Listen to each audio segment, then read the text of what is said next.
Ia, ona iai leo le manatu a fio mai ai le Mountainei, lau fionga i le Toeolesulusulu, fio mai, tala mai ao i le tāpolo kalame.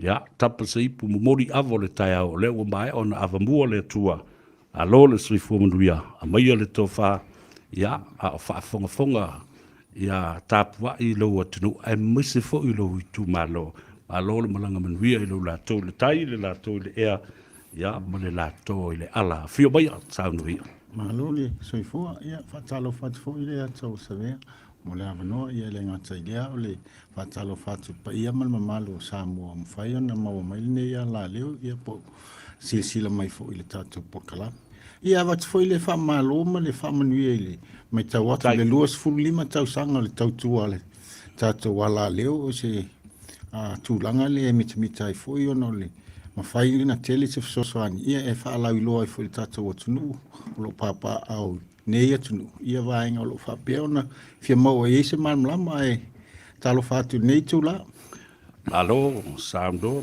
la tanoa fo i fa lo i lo fionga alo malanga valuia ole ava ya tu sulu le tino le lava lo mo lo fu la le mo toe tata ia ia se manatu i le telo tu sanga o tato ia i le laumua le kolisio Samoa vai vase ole na te au le leima e tala vau lo fionga le vistana mai lo fainga malanga i le po na po se ia o ne taunu mai i fanua o te rone faftai ia pena e sauno ia sa o fo i le fontanga fa va malo o le United Nations Environment Assembly le sa fatino inai la tunu o kene Nairobi ia le vaiaso o tona i le sa fatino i le fufuanga ia tai lua tau sanga ma fono ia o ia mai ia minsta si o manga puna ole lalo lang ia ta pena i foi fufuanga mo le alu iluma le wawa ia le si o manga le tato lalo lang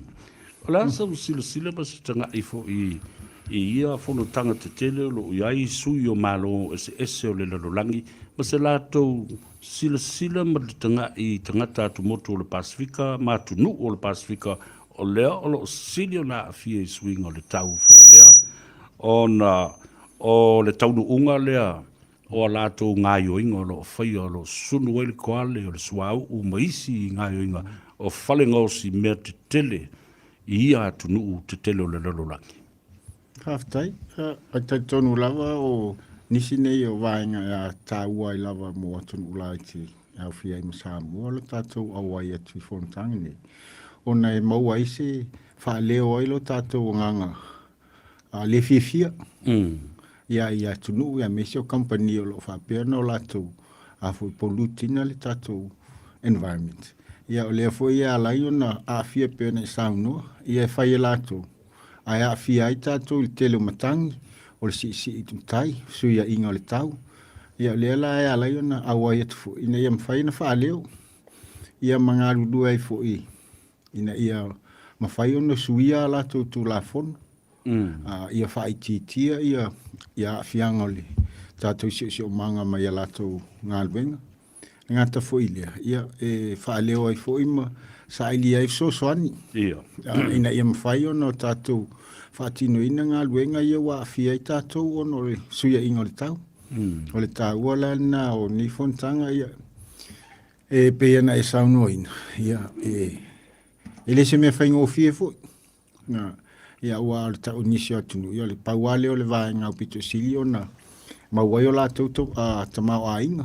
Ia a tā o filo. Ia wale ai fo I se la tolu mana. Ia fo I la ona ngā lue ina ia a fo I. Ma fai ona sui le mua la tu la fono. Ia malo sili sosoani mai ia awane I vave sui ngol tau. Ai te lele a fianga o tato tunu ia mese lava. Tato tunu la iti o le Pasifika ia le atu Karipiani.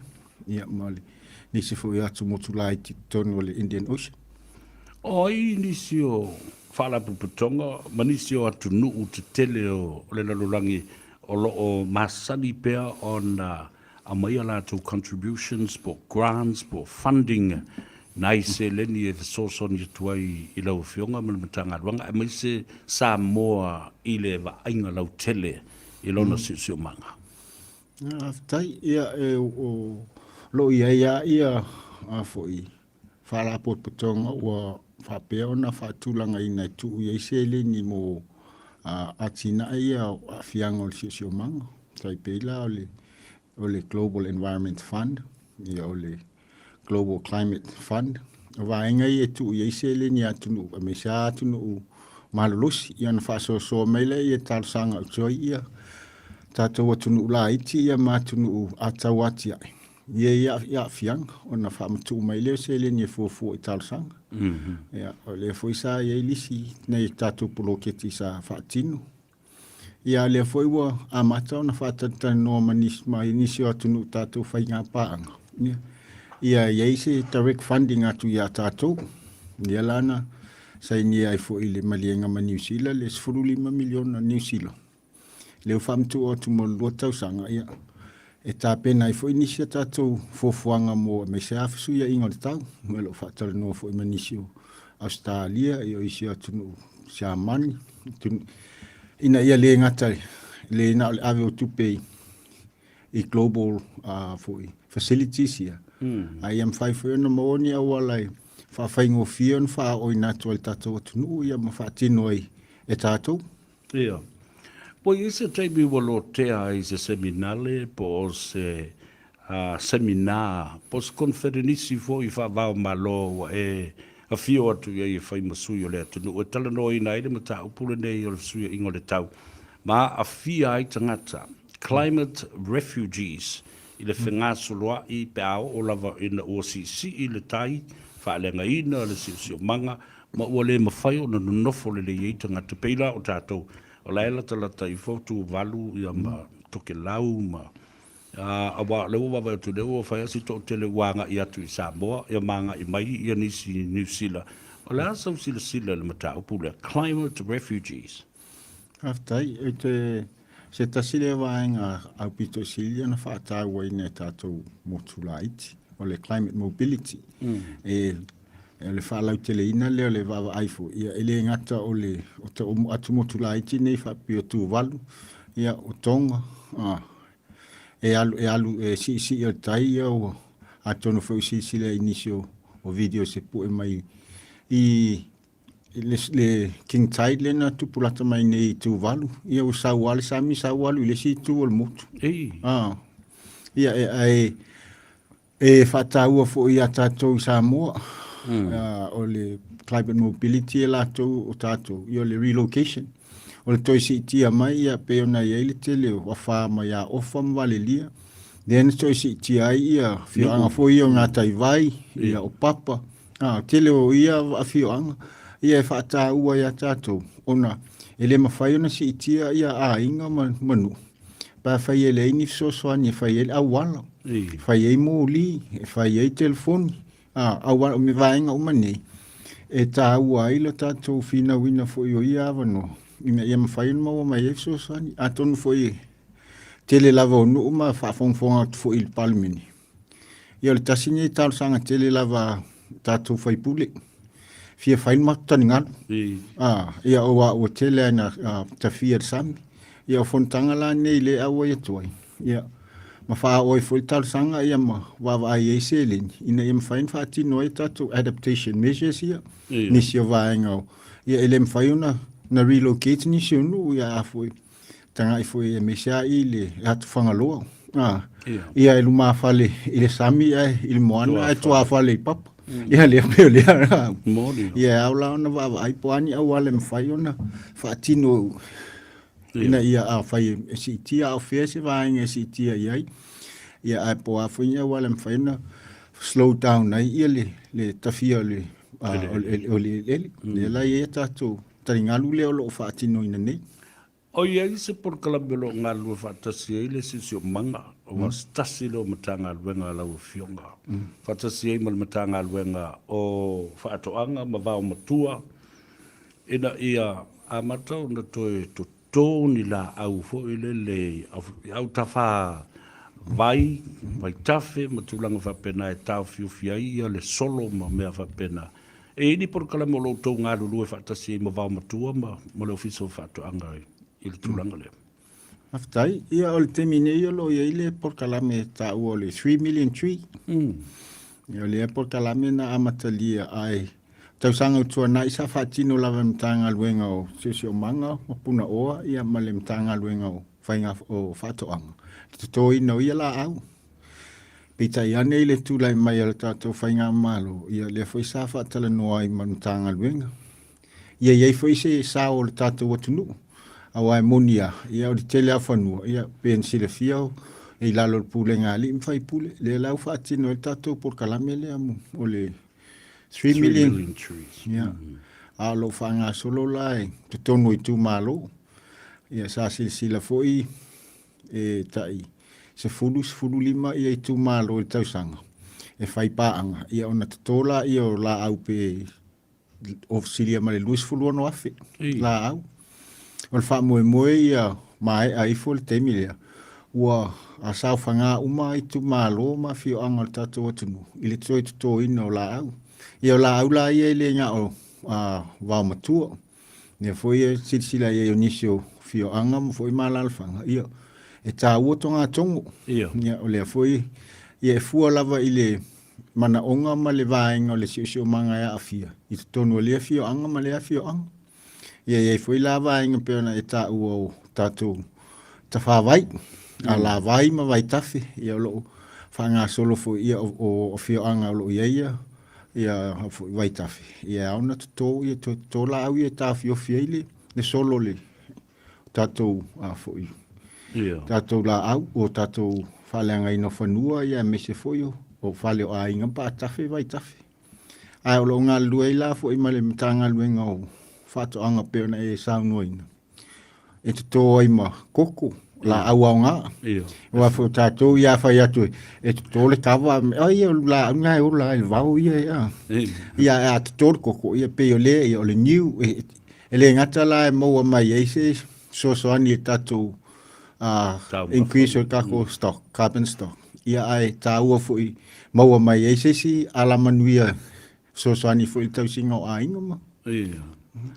O le a se pasene o watu ina mai e malo o whatasia me se le National Assembly lea o le wawai le talo le tauma mate i tuina. O se pasene me whauna soani e tuai Samoa o lana contribution na e tusai ma le whaale lei o le o sone ia whapefo ia le ea le lei ma le e tauna mana vaina. Le ase malu si anga o lo au maia e whaiuna tātou contribute ai. Ia, haftai. O le teminei ele o iei se pasene o no tātou. Ia, o le tātou, o le tele o le kasa le emite tātou. A whātusa i le lalolangi ato e 0.005. E lai ti lava. A le awhianga le iei, umatate le tele. A le tātou lava ia a fo i nau ta inga. E whailoa atu ia tunu te tele nei. E uina o tātou a whaina. A lo tātou ngā lue fo ina ia pui lo tātou sisi o manga ma vaise tātou toni si tātou ma aile. I le lalolangi. Wa ia tu mai te wina lau whionga le vinci tau sisi o manga ma. Ua iai ta wale fau le ua au inatu i Samoa ma ua pi fōringa mai o talia ina. Tama fo ia le o le pensini ma le suau ai ua whaau ngā ia le meo le wila ma le maa e palaka ma whawhanga ai le maa. O le ase tali tununga iai, o se tūlanga le lei lea mo le anga i lumana i the hybrid brand of cars o lo ua taunu watu le atunu. Whaftai, o le au te lenga o le porkalame o lo whaatino ina nei, pe ana e sauno ina, ia. O le ngatala ina whaatele ina tuto ina o tātou la au e increase ari kako carbon stock. A le siwa inga leo whata o tātou malo. Ia reduce tātou emissions. Ia le tala ia whaititia ia awhianga a tātou kasa ia tau te release atuna le ea. Le la whata o toi porkalame fui. Sa amatalia ele ma lo utonai. A lo whao wina masi tia le tātou whainga malo ini. O le tātou ngaluenga leo le mua o le wha ili wina leo le tātou eltise. I renewables o solar o waste to energy. Ina ia whai tia le tau o le eltise. awa a malosi mai le la ia wa le tele pension e toni ia ole nau ta ingale yei by 2031 was 70 to 100% o tato eltisi la mo mai le malosi fa for wind renewable energy o le ate le foi la le pau pe termine pe ama se valus fulu le ivas fulu senia le yei le unite ai am fai ona fa tino uma le por kalame ele mfaina to o atu ilunga male limas fulu senia pol ia le tau eltisi le unite o le mtoa te le ala o se Fati le ngata la ina sefele se le ni tato wotunu o a inga te tasi o la tau no fiele eltise a le a telefo le tato fiso soani pena e tau ile reducing o tato emissions o le silava inga fo ile le wisi sila e tato malo o le faiti tia le o le e o la foi o emissions mai ta vale ne foi la wa le tato tasile tato policy lo yeni o le conversion o tatou ta'avale to EVs ma hybrid. O le nau ta inga. Ina ia whaatau ngofia tau o pensin a whai EVs ia. E le se tupe aluenga al palaka ale i tonu al palaka ia. Chachai ia ta'avale. Se mātou whatatanoanga ma le EPC le tāpenanga o le vaenga. E whaatu saina o lo trials o lo whaine. Ia e fast food whata la pa whai e charge lau ta avale ile eltisi tu moi tol se alu ile tol se lau mita o maila ai utu pension o se lau limas fulu lu se lau ta la e utuai faila e mafai ona convert ile tele o tato ta avale mfa nga ina tato EVs ma hybrids ia eu tele você ia marcela ta la e se fe ia ainga moni ai o tele foi tato contribution le reducing your emissions. Peilana e sau no ina feloloana i poloketi fo ia lo tamfai ia le tato malo mfaina convert ia pe fleet tato malo le ala ia foi la terminei le poloketi le wa vatoi stava le al malo ia lo fa pe foi le so swani le na mato le wo fai New Zealand le la atiti lo ai fai le rebate a faila fa tau to tangata le talang ta vali ia titilo se awala fa tau ngofia i rebate pe faile fa reduce le tariff ina ia mfaim tau ngofia wale e faia stau tau i temine ia am faio na fa tau ngofia tai pe tau ta vale ia pension ia mo fai ngofia fa tau ta to no ale atele foi le vale conversion le lo sila ia tato malo Malesi bea awai le levani na whaatau la o hybrid. E leise bea o le aso na whaasau ai fuolau tāwali.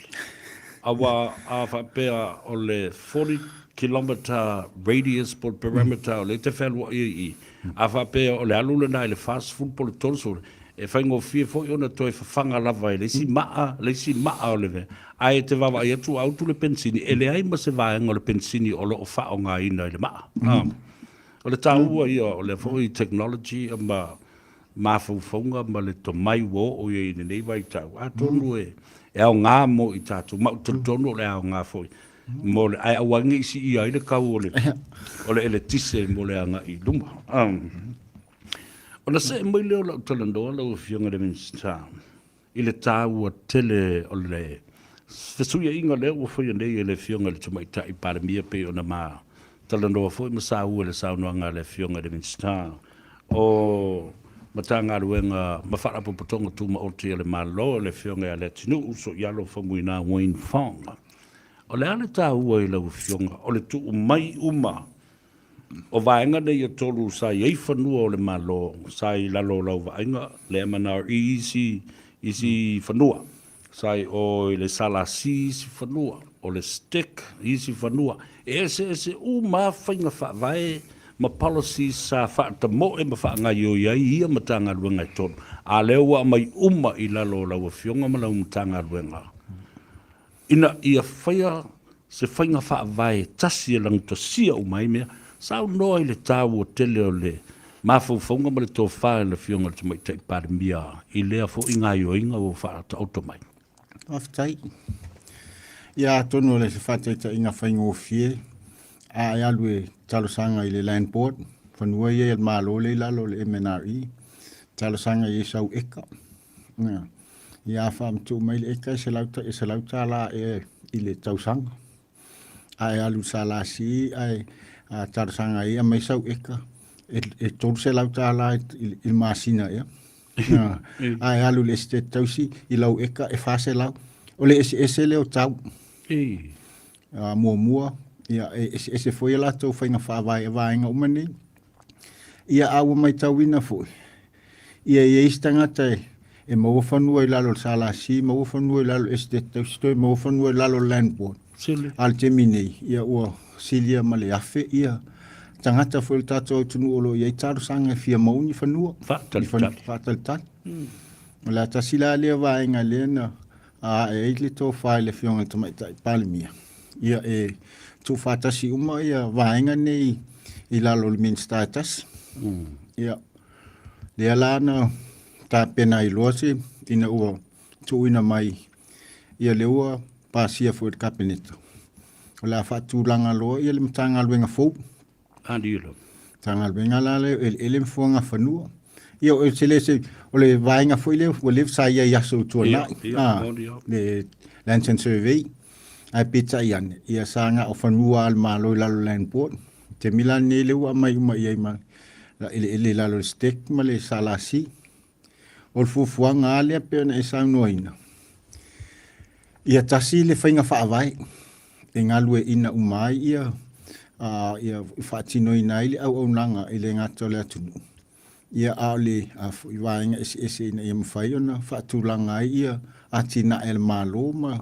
Afsoso ni atu fo i tangata i tō tasi il tātou atunu.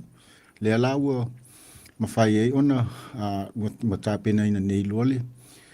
Le tūla fono ia ma le whaata tianga le mtangaluenga fou lea. Ia ai ave ese mai la ia mtang ia vaenga i o fonga whanua. Ia ma ele il mai lalo le MNRE. Ia tu whaatasi ma le vaenga ele salasi ma le vaenga ele stek. Fausia i lole. Fatua lon tanga luenga foule. Ia ela itiche i foi tangata whainga luenga ma afui nga whaingo fienga i o inga al tātou atunu. Ia. Ai rei whapea la ua whaile suia inga lea. Ona ua le ngā lulue ma ua le perform i o minister sa i lalo o lata. Ua le mele na o le au mai isi au. Isi au wari i e ua mai nei whamai. Ia ngā ua vese mai la uria mai le lea. Vese mai isi a le atinu ua vese mai. Ai, ele o le fuafuanga mole manui o le atunu ia tasi le me taula i ai le sila wa ele o le atunu ia ma whapena na tasi se tula fono ma se whainga whaavai e ngalue a i nai lau mutanga luenga o sa ole na Ia, moni leile saunoanga Savea. O le wha moe le ina ia whainga o fie ia ngā luenga. Ai le o iei se si atu langa i tu atu. I o le nau ta inga lea ia whaingo whieringa lue ina ma le whatino ina o le au nanga i tau whanua. Ia. Lele, iei le vaenga it bothers me awa ono le tulanga lea. O whanua la ia lea na lisi atu inisi o tangata e tō tele tangata na o ieli ta i fia se lau eka. Ma lisi ai nāwa i tau. Ai tō tasi le tangata e no whai. E o mai le taimile nei. Le o ati na e ina po o a mea na lai na tālu sanga e watu le se lau, lua se lau, tolu se lau eka. A wa fia se fulu tau sanga o le whaatalitali le atunu, mo se hawa no, mo sina tama i kuaka eka. Le responsibility a lau fionga de minsta, ma lau matanga luenga. To e wha fo i mai ele nei? Whaftai. Ia o na isi vaenga ia o lo whaatulanga i temi nei ia a mata i whanutanga luenga fōlea ua mawhai o na whata oto na whainga whaavai. Mua o le whatuina lea le tatou whainga whaavai po le land policy. Madiro. Ele ngalua ina whaonga ina umo ele, ne ngata ele whaal malo ia a whautuanga fo i mo ele whaale langanu. Ia o le ngata fo i lea o lo tapena ina neile. Land reconciliation la le fai mo ele al malo le la ele vainga le sauno ina ona e ai foi sili wa ai fo tatum tanga luenga mali tatum malo ia e ai si tangata ua se lau tau sanga o lisi I lato tua a ia whanua. Ia o le tele o lewa I nei. Ia le te tongi atua lisi. Ai leo whaanga ina whanua. Ia po le 5 po le se lau eka ia na whamatu uai. Unisi fo isa whai e atina e aso ia au malanga ese mai. A lai tia ia whanua. Ia nisi fo iwa. Fo le tongi a whanua a lai tu uai. A lo ia nisi le tunu lo mana mia whanua. Ia fo nisi ua watu whanua. Na o le to sa plise lato. Ia watu le se lau eka po le 5 eka. Ai no fona ia vai. Ia toi whai e anga li silunga inga. Ia. Na mawai leo an tupe. A le tongi mai na al kuatole. Tupe le mawai na ia. Le tongi mai le malo. Awa fia tau sanga o whai nei mea. Ia o vaenga umanei leo lo o vava ai. Ia mawai le awa noa e mo I lato mana o mia whanua. O tau se silala ia I le umi o tau sanga o whai mea. Ma o te lo fo I o lo te lese ai ta lafu. O lo o ta oto pe I tua o lisi nei le fia se fulu tau sanga o tua na. Ele umana tongi e eise tupe o ta ai tua e tauna awa o mai. E fia. Haftai ia o le wawa aile na whata oto nema I ese a tu whatasi ele ia lisi lalo salasi ma lisi le stek tausi ma lisi fo ia le land board. Wala ta ilis fulu miliona ia le outstanding payments ia unpaid debt. Ia tasi foi la le vaenga leo tau mwhai whaatulanga ina ia wawa ai e tutongi ia po le whaatulanga e toi ave whanua isi tangata. Ai, o le mele o te tau mata watu ilo whionga le minsta. Ono o le umi tele na I 5 o isi tangata. O matua o isi matua se mai lalo o mai lau ngatu planga lua mo le tolu. O la lava e ta oto maola ma whao ngā pena alisi. A leo o I le whaamsidonga ma tau I fusu ai whanau o tangata I na whairisi. Ma whina uina I le whaamsidonga. Whamai o lato whanua. A o whanua ma ele o le atunu ma le malo. O la sau nanga lea ma tau. E moni, iai foi ana I mta upa pe o atu ma wawa ai foi ia o great grandchildren. Ia leo o atu e te tongi atu I New Zealand po Australia ia le lisi. Ia a leo ia na atu leo pe se estate ia tau foi leo estate la to tua. Ai leo fonua malo ia. Ele pisa. Talo fai. Ia rena, o tō whaafonga Samoa, o tō ai ngā murumuru ngā vewe nā ma meo ngasu nā sa. Iai le telo tau sanga watua nai mai I la fui pūrenga ma nā whainga malo. Lea lai tau whaa toa atu ma tau whaa sao atu le teimile nei. Masalo foi o le mea nā o tele ai isi ngā ruenga whaa o popo I lau whionga le minsta. Ai ma se ale whainga malo fau le tūlai mai. O la sau nonga le nawai. Iai o le tiute ale a so whainga malo e tūlai mai o le wawa ai a wala toi whaali lei ai. Ia pe le ala foi lea na o tuai foi mtanga luenga. Ia maa matan wawa ai.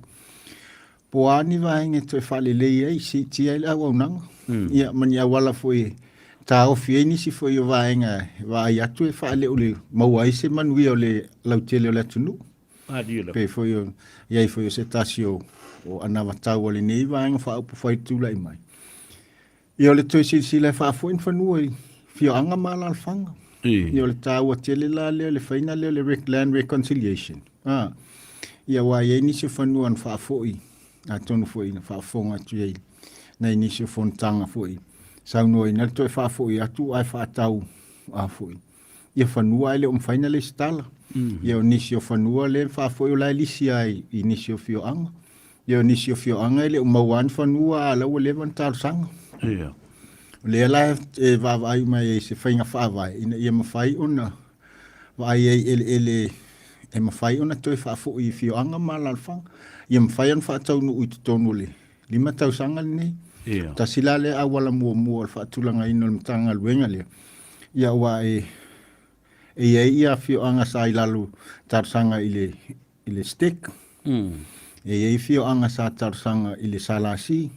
E fo fio anga sa tar sanga I lalu le. A foi.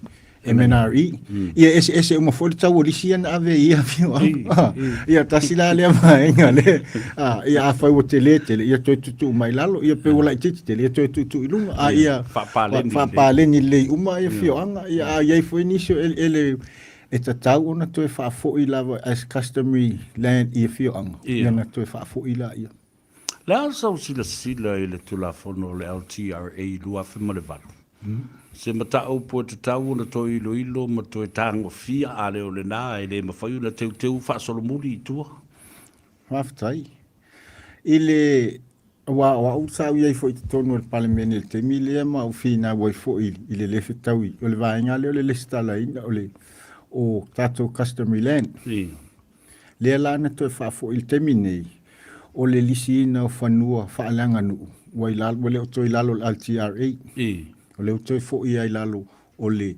customary lease land lease sa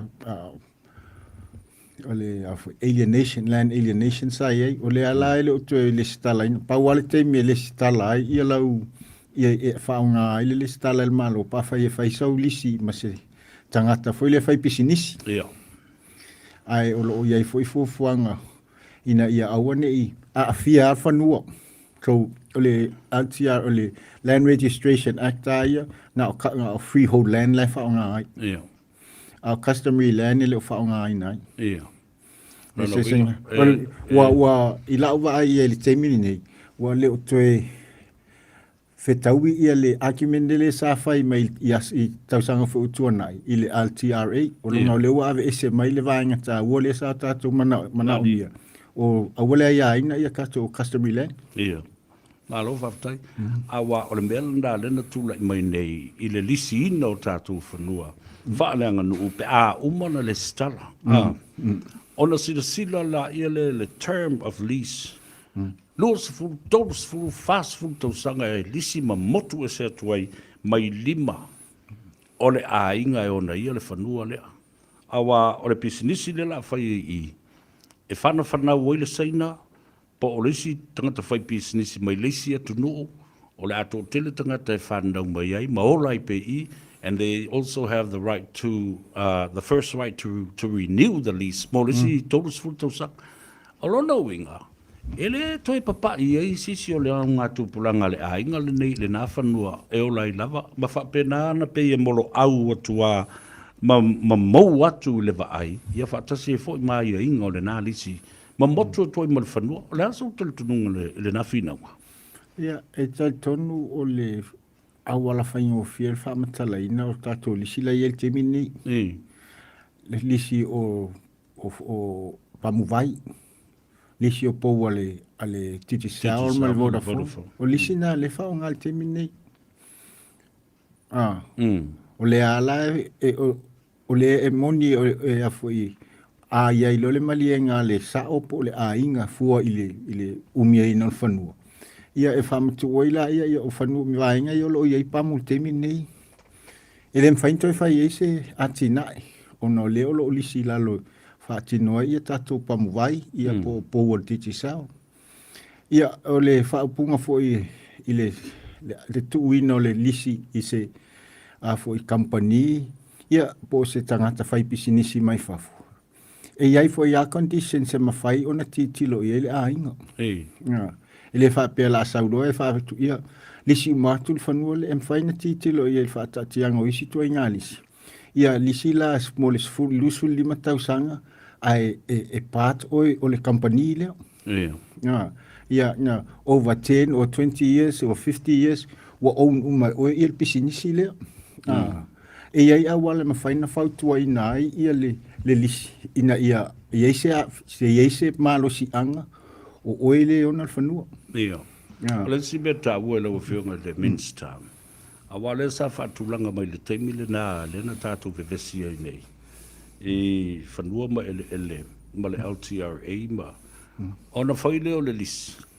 guarantee le malo sai ni ai le minsta o fanua ma ele ai le isi sai ni ale sa o le ainga ona ia le ma le fanua ia po ni sai ni sa o ni si o fanua ma ele tai to lu tai to sa o ainga e fa sino ia le Tal tonu le vainga lo to silsila ia ta tum tanga wenga. Ai I lau a fa tanu ina foi. I ele vainga ta ua foi o le senia i o le minsta o le ownership a wa ia nei pisinisia wa foi. Sa failisi. O hotels. Ia ua fiu ia le ana saini la le tangata le land owner le I nu itua. Ia fiu e tuli ia le au fai pisinisi ia. A le saini ta ua le saini ia le minsta. Ia vili mai lo ia to ina. So vai le ia mai le le la lua masinga le to ia lisi. Fai lo ngal wenga al minsta mal mtanga wenga ole su el tangata le o mai. A le tonia. Ia la so sei le lisi.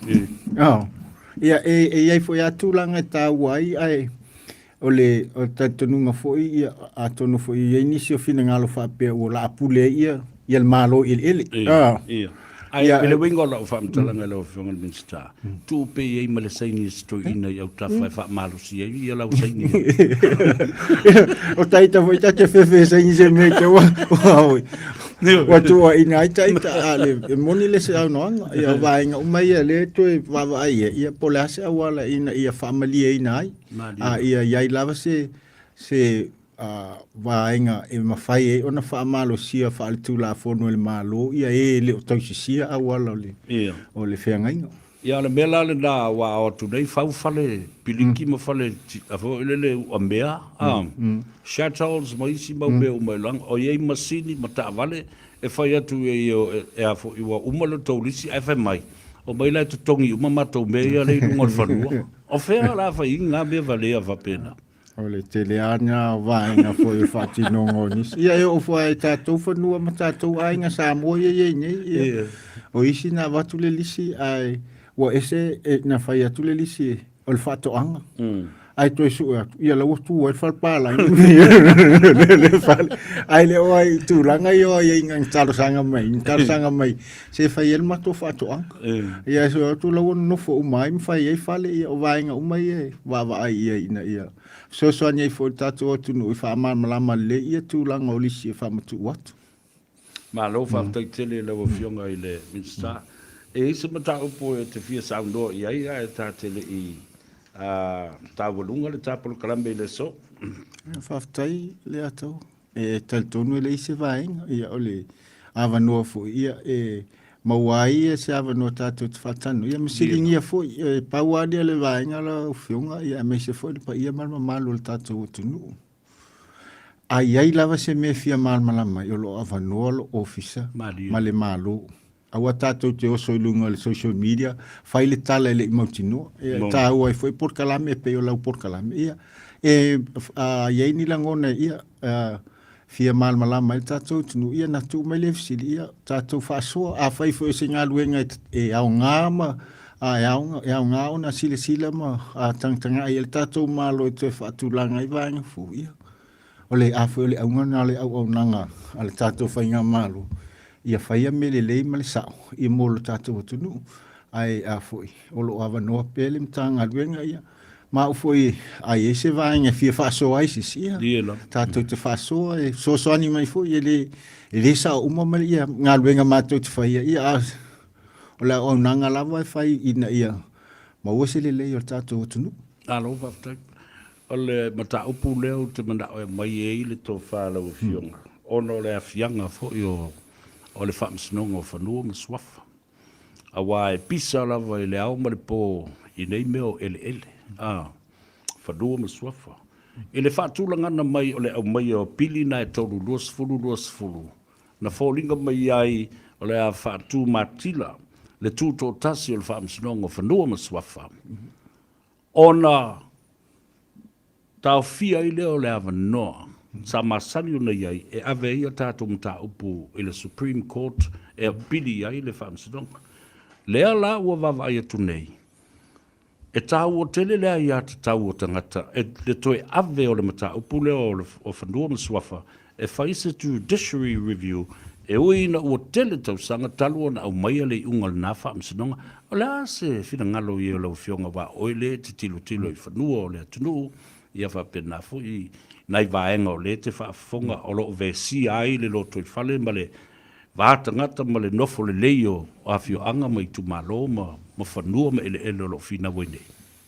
Whaftai, ia le matanga luenga i malana ngā luenga.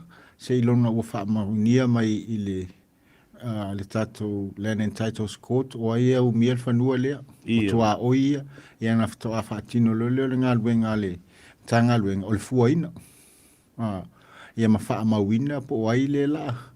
E tu se fua ilunga le whainga. Se ilonga la ia mai se whai unga le Land and Titles Court. Ia na whatoa mawhaile ia una acta ia tātou matanga luenga. Ai la tau te le whaia se whai unga. Nā le fua lava whanua ma le stala base ilunga le whai unga le tātou LTC. Ia peifo ona tā pena mai ei le sāfo i o le tātou whātua tua i le tua sā mō tasi i le painga pāluta. Le alava na sauno ai le tamai tai pāle mia. Tai fo i le vāinga wha upwhai. Ia mesi fo i tai fono i tātou whālau i loa sai ei. O tula fono nei la silisila i e whainga mālopa tula i mai. Ia toi whaatūlanga lili. Ina ia mawhai ona awhoi. I le tuto tasi leo tātou LTC. Ia leo tā pena ia fuafuanga ina ia awhoi. Ia tula fono. Ina ia toi mwhai ona toi whaatūlanga ai. Ia iai pele pe ona e tāua le judicial review. Ia mali aluanga i tātou Supreme Court. Olo tā pena nei la ia toi whaatūlanga ina. Ia tula fono. Ale tūlanga leo e sauno ia i tau judicial review nisi o whai unga. Whatever. Ia. E popo e foi le taufi. Moni. Ona peifoi ona sila ia ina ua tala ina lea vaenga i le tūla fono le luafe luasifunu. Ia watoe langa uma mai si whai unga. Ia watoe se ia. Le la watoe. Le la ua matua. Ua ai whai unga o lata wa ai ua na le leina tā pena i tau sanga ua tuanai. Ia lea la alua lea ia toi susu eifo ia ua pe wa atili e ona whaafai ngata ia la tātou mta upu. Ale nau ta inga ina ia mawhai ona. Ole mea saoa o le whaasolo muli lo nā pili mo au le tu ma le tele le vevesi. Wa lena sao no le fionga I le President Fou ya vai. It was a very ill-concealed piece of law. I don't know, we go se meo se tula fulu valea na whanau mai se mea valea. On mea moni lea, la kaita foi lea vai at. E pei e ni va inga foi le pei ele o sao le fuafuaina e pe ni awala li lilo lo o iai wa pe va tru fionga le vinsta o to inga be o fio so inga le vale ma le si vale e vale la to me vale na fai ele vale mo foi nei fana e ale na parte tele la o fionga ile talia fo I o le vala au atu. Ia, mai se fo le whaatala ula se I tā whaasoa fo I. Ia, whaapea le whaafonga mai o le. Manino I fo I ma malama lama. Ia, o na malama lama leo whai unga e whai. Whai unga le leia le tunu. O a whea toi tali wai ia le uto I Samoa I lau whiunga na Minsta. I nis fuwanga alwal mamau I nei New Zealand. Ai, o leo mo toi foi I la sa. O telefoi ngalwenga o ta oto mai ma nai fuanga foi fatino ia. Ai toi foi I la sa. Le ase le ngona I lau fionga le Minsta awalenga I Kenya ai pasi le tula fono le fatanga le stala online le sonna. Ai sa va ai mai ai lango ina foi le va le tula fono wa o le foi na tala noa ia o awala ia sa pe foi na ia le mau tatu va nga fa lo tai ia foi le malo le vai tau ia le awala le sa awala ma fai ona palo tatu ai ia fafo ia la ia ma va nga le o tatu fa fai ngo fia ia le online ia le awala fa fai ngo fia Ia tapenanga fo te whatu e lau fionga. I la u mai tau ma la analysis le e fina ngalo whaalia o le mautawhano ma le paramena me se voi tule pa. I le lai tu vai e le chapipi. E whoringa mai ua matua i fe lava. Ma pei ua atangia mai ai ia le tō mai whone le upu. Ia wawa e hack nge e kangakara mea Ia mako kere koe fo i mai. Ia le tatau lea ma lea. Samoa will not be left out in the cold during the time of globalization and technology. I lau whionga re. O a whea lai whai e. Ia, lewa pasia tu la fono winga la ngā lulu e lo le mta ngā luenga whaatino uma vaenga ia la foile o le confident o le minister mara na mta ngā luenga o le umwhai no la tau whaatino ina pe ona iai foi I whaamtalanga sa tu ina tu le parliament ia ai o le ngaunau ta inga le tatu pe na e sauno tatu alu ilumu Samoa la ai leo Samoa sol muli ia winga foi ai o vaenga fai foi I tono parliament ia tinga o lai lango ia lato ia te awan fa leo me se foi le pe se e tu la me o lango le tala online ai le lango ina le palo tatu online ia talo fai awa ia le teme fata o toi la o le fo le fionga le minsta o le fata a mata o le sai mai le talonga fata a mata le fata a mata na tala po o le tula fono ia se yo o na tato tonu uno na tonu unga e lango tonu iai ia pe le siva nga ta wale foi le ata ua ia o mea le na tupu palo taluai e tā palo ta la o tuat ia swing o tu la fon o le ngau ta inga la na le wa ye ni sa fa ta o tu file analysis fai su nga atu ia ta pena ia fain fa atino o tau sang ni lava te mi e afu ta pena ia o ni to lo te tu la fon o to fai el mele na ia mo o ta palo ta suia tu le vaenga suia tu le tu la vaenga o tu la fon talo fai ia lei a ole I tu ina tu fo I le avanoa sa no vai uai mata lunga ile ta talno nga le dei aso mamori atu lo fanga mo nga le lei le nofo fatu I lo to ainga tai le fionga le tola pai nai masina po nai vai aso tu na yatu sa o tilo atu I lo fionga ia fatasi ai male anga I mai o lo ainga le tai lang lo ina le fa fotu tupu le fionga le tola pai ali I le mota ia ma le malai ba ftai tele I le tofa le le ia ma le le tausi ai le va le o ainga ma le tumalo e mai se lango ino la fionga le tofi o le tumalo ma le fionga le vinsta ia avado mulibuli ba tu sa do ai le fionga e fa mduia I le tunu ia mai se foi o lo I tumalo ainga wo me masani o lo tapu ai mai aftai ia mo moale Faftai le atau Savea mo le avanoa ia me se foi le tatou litio ia mauai se avanoa tatou te whaasoa ai ia le a foi se wat foi malu I puenga pa fai es ngana ua le tau tamali o ia ai al nei avanoa ia a Faftai atuai foi le tatou watunu o lo mwhaiana